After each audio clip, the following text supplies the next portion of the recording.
और महाराष्ट्र के वाशिम में पैन गंगा नदी पर बने पैन टाकली डैम के 2 गेट 10 सेंटीमीटर खोले गए हैं। जिले में लगातार हो रही बारिश के चलते जिले के 40 गांवों पर बाढ़ का खतरा मंडरा रहा है। इसी के मद्देनजर प्रशासन को अलर्ट मोड पर रहने के निर्देश दिए गए हैं। वहीं वाशिम जिले से हिंगोली जिले की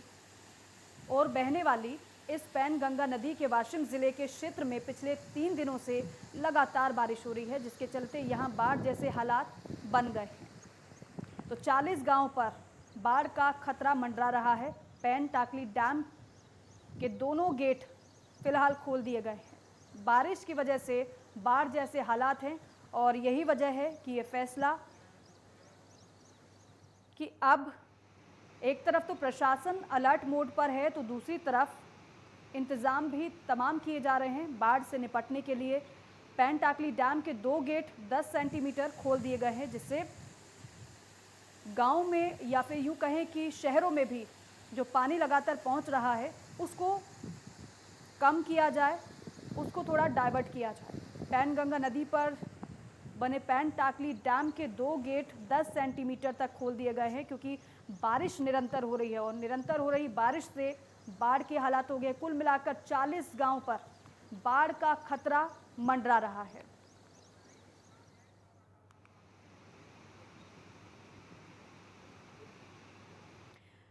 और शाहिद इकबाल मेरे सहयोगी हमारे साथ वाशिम से सीधे लाइव जुड़ रहे हैं, उनका रुख करते हैं। शाहिद, सबसे पहले तो ये बताइए कि पैन टाकली डैम के जो 2 गेट खोले गए हैं, इससे कितनी राहत मिलने के आसार नजर आ रहे हैं? देखिए, मैं बता दूं आपको कि वाशिम जिले से होके जाने वाली पैन गंगा नदी में जो कि उसके निर्माण है पैन टाकली धरन, उसके 2 दरवाजे अभी खोल दिए गए हैं और 3 दिन से लगातार वाशिम जिले में मूसलाधार बारिश शुरू है, जिसकी वजह से इस नदी का जल स्तर लगातार बढ़ रहा है। और आपको बता दूं कि मेहकर से होते हुए, बुलाना के मेहकर से होते हुए ये नदी हिंगोली की और वाशिम से होते हुए जाती है, और जिसकी वजह से वाशिम के जो 40 गांव हैं, इन पे बाढ़ का खतरा मंडरा गया है और इसकी वजह से प्रशासन ने हाई अलर्ट पर इसे रखा है। हालांकि मौसम विभाग ने और सभी आला अधिकारियों ने प्रशासन को हाई अलर्ट पर रहने की चेतावनी दी है, हिदायत दी है और उसके लिए हर राहत के काम जोरों पे चल रहे हैं। आपको बता दूं कि लगातार यहाँ पर बारिश हो रही है और साथ ही साथ वाशिम और उससे जुड़ा अकोला, यहाँ पर 28 जुलाई तक हाई अलर्ट मूसलाधार बारिश की चेतावनी मौसम विभाग की ओर से दी गई है, जिसकी वजह से ये शायद आपने बताया कि 40 गांव पर बाढ़ का खतरा मंडरा रहा है। बाढ़ का खतरा मंडरा रहा है या फिर वहां बाढ़ के हालात ही हो गए हैं, क्योंकि पानी लगातार पहुंच रहा होगा क्योंकि बारिश निरंतर हो रही है। नहीं, बारिश तो हो रही है, लेकिन अभी फिलहाल जैसा इधर परिस्थिति काबू में है। कहा जा सकता है कि अभी थोड़ी राहत है, बाढ़ नहीं आई है, लेकिन अगर इस डैम के 2 गेट जो खोले गए हैं, इससे थोड़ी राहत मिल जाएगी। इससे राहत नहीं, लेकिन क्या है कि देखिए कि 2 जो गेट खोले गए हैं, इससे पानी का रिसाव करना शुरू है, लेकिन अगर बारिश लगातार होती है और जिसकी वजह से धरण का जल स्तर बढ़ता है, तो ये हो सकता है कि इसके कई दरवाजे खोलना पड़े, जिसकी वजह से बाढ़ जैसे हालत पूरे बन सकते हैं। फिलहाल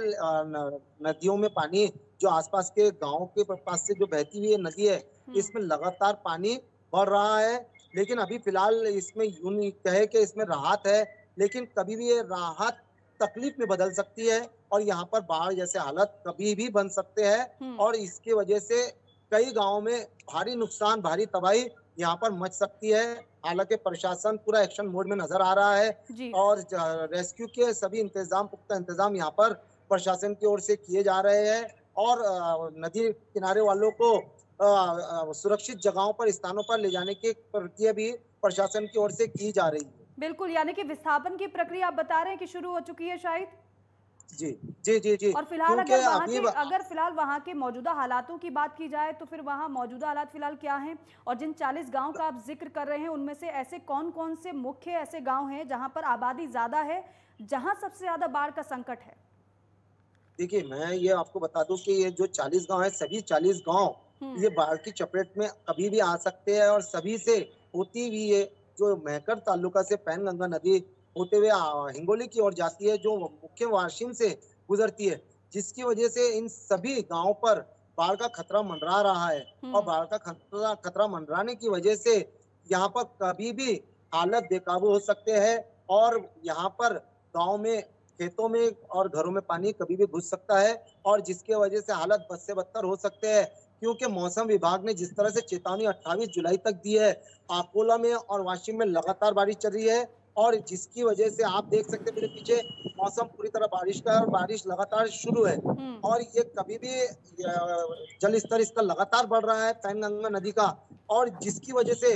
जो पैन टाकली का धरण है उसमें लगातार पानी बढ़ रहा है बिल्कुल और शायद अभी फिलहाल तो अगर 40 गांव की बात की जा रही है तो जाहिर सी बात है 40 गांव है तो आबादी भी ज्यादा ही होगी। अब ऐसे में जी जी जी विस्थापन की प्रक्रिया तो अभी से शुरू है तो चुनौती तो यहाँ पर प्रशासन के लिए भी है कि लोगों को विस्थापित भी करना है और खाने पीने का इंतजाम भी करना है उनका। नहीं देखिए अभी कैसा हो रहा है कि जो अभी फिलहाल में जो नदी किनारे जो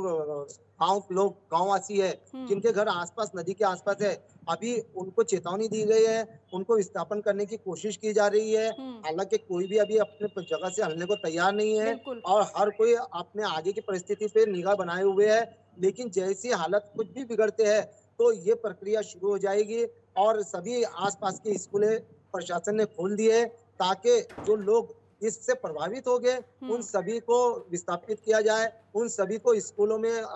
भेजा जाए और प्रशासन हर तरह से यूं समझिए कि खाने से लेकर हर तरह के इंतजाम में जुट चुका है और काफी हद तक यहाँ पर बाढ़ का खतरा मंडरा रहा है। बिल्कुल शायद आप बता रहे हैं कि विस्थापन की प्रक्रिया जारी, सबसे पहले तो ये क्लियर करिए कि विस्थापन की प्रक्रिया शुरू हो चुकी है क्योंकि अभी तो सिर्फ आशंका व्यक्त की जा रही है, अलर्ट किया जा रहा है, लेकिन आप बता रहे हैं कि लेकिन अलर्ट से पहले ही लोगों को विस्थापित किया जा रहा है, लोग आनाकानी भी कर रहे हैं वहां से घर खाली करने में, ऐसे लोगों को कैसे समझाया जा रहा है प्रशासन की तरफ से? देखिए प्रशासन अपनी जिम्मेदारी पूरी तरह से निभा रहा है, गाड़ियों के जरिए